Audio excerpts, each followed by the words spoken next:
നമസ്കാരം. ഓണക്കാലത്ത് കേരളത്തിലെ വിവിധ ക്ഷേമ പെൻഷനുകളുടെയും സാമ്പത്തിക സഹായ പദ്ധതികളുടെയും കുറിച്ചുള്ള പ്രധാന അപ്ഡേറ്റുകളാണ് വന്നിട്ടുള്ളത്. അപ്ഡേറ്റ് പൂർണ്ണമായും കാണാൻ ശ്രമിക്കുക. തെറ്റായ വാർത്തകൾക്കുള്ള തിരുത്തലാണ് ആദ്യം. സോഷ്യൽ മീഡിയയിൽ പ്രചരിക്കുന്നത് പോലെ സ്ത്രീകൾക്ക് 1750 രൂപ നൽകുന്നു എന്ന വാർത്ത തെറ്റാണ്.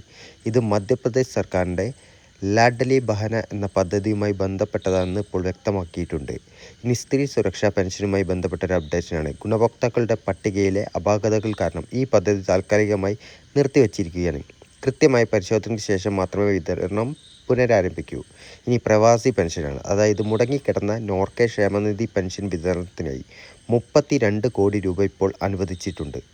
ഇനി ഓണം പ്രത്യേക ധനസഹായങ്ങളുണ്ട്. അതായത് പട്ടികവർഗ വിഭാഗത്തിലെ 60 വയസ്സ് കഴിഞ്ഞ മുതിർന്ന പൗരന്മാർക്ക് ഓണക്കോടി വാങ്ങാനായി 1000 രൂപ വീതം പ്രത്യേക ധനസഹായം നൽകുന്നുണ്ട്.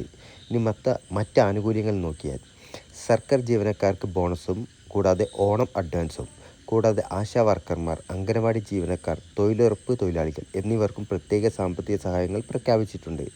ഏതൊരു ആനുകൂല്യത്തിനായും ഔദ്യോഗിക സർക്കാർ അറിയിപ്പുകൾ മാത്രം വിശ്വസിക്കാൻ ശ്രമിക്കുക. കൂടുതൽ അപ്ഡേഷന് വേണ്ടി ഈ ചാനൽ ഇപ്പോൾ തന്നെ സബ്സ്ക്രൈബ് ചെയ്യുക.